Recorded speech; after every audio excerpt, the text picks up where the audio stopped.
Ground दबावा यार, जी दबावा वहाँ से।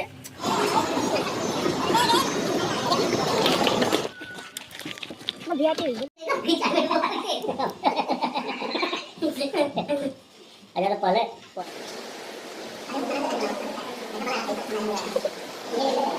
नमस्कार, मैं सुशील कुमार और आप देख रहे हैं टाइम्स ऑफ गाजीपुर।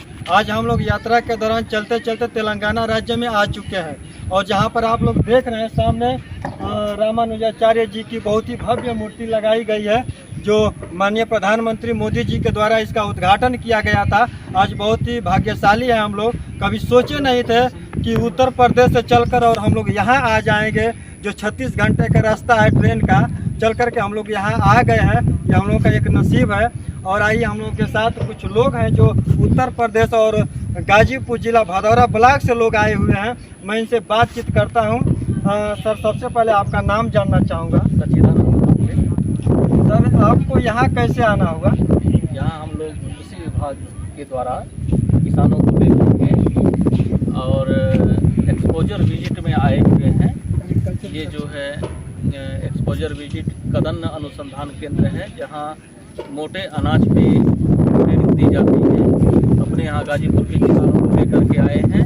हमारे साथ अशोक सिंह जी हैं, एग्री क्लिनिक एग्री बिजनेस, इन्हीं के नेतृत्व में जो है सभी किसान आए हुए हैं। और यहाँ हम लोग 2 दिन कदन अनुसंधान केंद्र में किसानों को प्रशिक्षण दिलाया गया। उसके बाद और मैं आपसे ये जानना चाहूँगा, आपने अपना नाम बताया, सवितानंद पांडे जी। आप पांडे जी, मेरे ख्याल से आप इस स्टैचू के बारे में आप बहुत ज़्यादा अधिक जानकारी रखते हो क्योंकि आप पांडे जी हैं। तो मैं जानना चाहूँगा कि आप इस रामानुजाचार्य जी हैं, इनके कुछ जो समाज के लिए जो ऐतिहासिक इनका जो कार्य है वो किए होंगे। मैं उस विषय पर जानना चाहूँगा, उस विषय को बारीकी से जानकारी चाहूँगा। जी, वैष्णव संप्रदाय के अंतर्गत एक महान संत हुए जिनके नाम पे ही संप्रदाय का नाम पड़ गया रामानुजाचार्य संप्रदाय।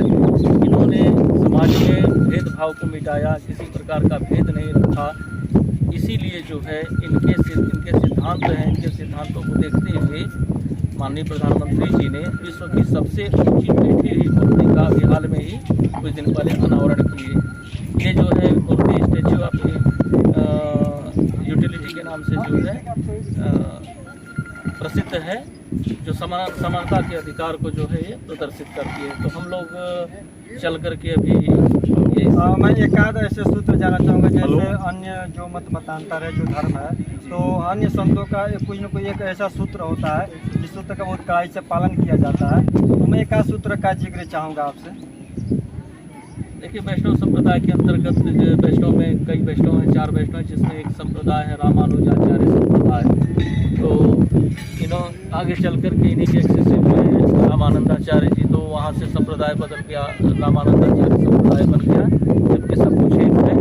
ऐसा जो है इनका कि जब ये जाते थे स्नान करने तो ब्राह्मण के कंधे पे हाथ रख कर आते थे, तो एक चांडाल के कंधे पे हाथ रख करके कि इस तरह की भावनाएं कि कहीं भेदभाव न हो हमारे अंदर, या समाज में एक संदेश देते थे कि सबको समानता, छुआछूत के भेदभाव को हटाते हुए। ऐसा हमने सुना है। अभी पांडे जी ने बहुत ही अच्छी बात बताया हमको कि ब्राह्मण के कंधों पर हाथ रख करके जाते थे और स्नान करने के बाद फिर वो जो वहाँ के जो डोम हम लोगों की भाषा में कहा जाता है, उसके कंधों पर हाथ रख करके आते थे। ऐसे कहा जाता है कि जैसे नीची जाति के लोगों से टच हो जाता था, पवित्र हो जाते हैं लोग, तो फिर जाकर के स्नान करते हैं। और रामानुजाचार्य जी का ऐसा महानता देखिए, उनके ऐसे व्यक्तित्व को देखिए, जो नहाने के बाद उसके कंधे पर हाथ रख करके आते थे। और हमारे साथ सर जी हैं। मैं सबसे पहले आपका नाम जानना चाहूँगा। सर, मेरा नाम अशोक सिंह। सर, आपका कृषि विभाग से आप लोग आए हैं। हाँ। कृषि विभाग में आपका पद? Agree clinic agri business centre का मैं ये डायरेक्टर हूँ। अभी बहुत ही अच्छी बात आप लोगों ने प्रोग्राम बनाया कि कृषि जो उसकी जो ट्रेनिंग है, आप लोगों ने ट्रेनिंग लेने के बाद भी यहाँ के जो ऐतिहासिक स्थल है उसको भी आप लोगों ने घूमने का प्रोग्राम बनाया। ये बहुत ही अच्छी बात है।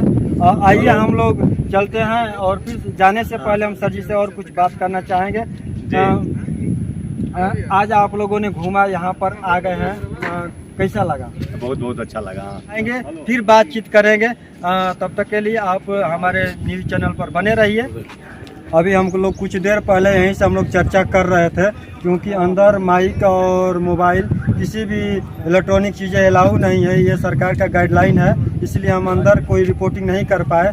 और आपको अभी हम बताने जा रहे हैं, अभी हम लोग अंदर भ्रमण करके आए हैं। अभी हम सर जी से जानना चाहेंगे कि आप यहाँ अंदर गए भ्रमण करें, क्या क्या चीज़ों को देखे हैं और कैसा लगा, इन सारी चीज़ों पर आप चर्चा करें। बहुत बढ़िया लगा, बहुत ही दिव्यता दिखी। 108 मंदिरों का दर्शन हुआ। जो भारत के बहुत जितने भी प्रसिद्ध मंदिर हैं, सभी मंदिरों की प्रतिमूर्ति मंदिर के रूप में 108 मंदिर अंदर मिले। और दिव्यता और भव्यता तो पूछना ही नहीं। दूसरी चीज़ के अंदर स्वामी रामानुजाचार्य की स्वर्ण निर्मित प्रतिमा भी दिखी, और उनकी बृहद भव्य प्रतिमा तो आपके सामने दिखी रही है। और वहाँ फव्वारे भी मिले, जो संगीत पे जो है नृत्य करते हुए पानी के फव्वारे भी चल रहे थे। बहुत ही अच्छा, बहुत ही दिव्य। बहुत बहुत धन्यवाद सर, आपसे बात करके हमें बहुत अच्छा लगा कि आपसे हम बात करने का हमें अवसर मिला, और आपने हमारे टाइम्स ऑफ गाजीपुर में आपने अवसर दिया। आपका बहुत बहुत धन्यवाद करते हैं। आइए सर हैं, अशोक सर जी हैं, मैं इनसे अभी भी पहले बात किया था और कुछ कारणवश हम बात नहीं कर पाए थे। सर आपसे भी जानना चाहेंगे कि आपने 108 मूर्तियों का दर्शन किया, आपको कितना आनंद आया? बहुत आनंद है। अनुकरणीय मूर्ति है। वह जो विष्णु भगवान का जो अवतार है, जगह जगह जो इम्पॉर्टेंट मंदिर बना हुआ है, उस रूप में ये मूर्तियाँ स्थापित की गई है। अंदर जो अभी रामानुजाचार्य जी के अंदर जो सोने की मूर्ति लगी, उसका दर्शन किया आपने? बिल्कुल किए, बहुत अच्छा लगा, बहुत अच्छा लगा, बहुत सुंदर है। ऐसा मूर्ति कहीं नहीं मिलेगा। और मैं अभी चर्चा लोग कर रहे थे कि आप व्रत हैं, और कितना खुशी की बात है, कितनी भाग्य की बात है कि आज व्रत हैं और आपको 108 मूर्तियों का, 108 भगवान का और रामानुजाचार्य जी का दर्शन करने का अवसर जो प्राप्त हुआ। तो इस अवसर पर आप क्या कहेंगे? मेरा सौभाग्य है कि भगवान विष्णु का मैं व्रत करता हूं और भगवान विष्णु का मैं अनुयायी हूं। वो मेरे व्रत में इस तरह का अवसर मिला कि मैंने बहुत सुंदर से, मैंने अपना हृदय से मैंने वो आनंदित हूँ जो आज का दर्शन मैं किया। सर के पास अंदर बहुत ही खुशी है कि जो वैष्णव मत का जो रामानुजाचार्य की जो मूर्ति है, और आज ये भगवान विष्णु के व्रत रखते हैं, उन पर विश्वास करते हैं, उनको मानते हैं बहुत तहे दिल से, और आज उनका दर्शन करने का भी अवसर प्राप्त हुआ।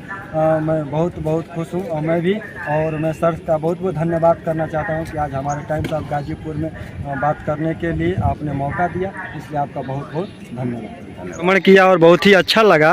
भले 200 रुपये का टिकट था, लेकिन जो टिकट का पैसा था वो हम लोगों को वसूल हुआ और बहुत हम लोगों को अच्छा लगा। और इसके बाद अब हम लोग कहाँ जाने वाले हैं? अभी यहाँ के बाद हम लोग चल रहे हैं गोलकुंडा, जहाँ का ऐतिहासिक किला है, और वहाँ एक सागर है, झील है बड़ा सा, उसको वो देखेंगे। और वहाँ के मतलब जो एक ऐतिहासिक धरोहर है उसको देखते हुए फिर हम लोग चार मीनार चलेंगे, और वहाँ के पास एक मोती मार्केट है, उसको देखा जाएगा। फिर बिरला मंदिर के बाद फिर हम लोग सीधे स्टेशन पर चलेंगे, फिर वहाँ से अपने गंतव्य। आइए, सभी सर जी ने बताया कि वहाँ गोलकुंडा और चार मीनार जो ऐतिहासिक स्थल हैं उसको भी हम लोग भ्रमण करेंगे और देखेंगे, और वहाँ की बातें हम वहाँ खुद करेंगे।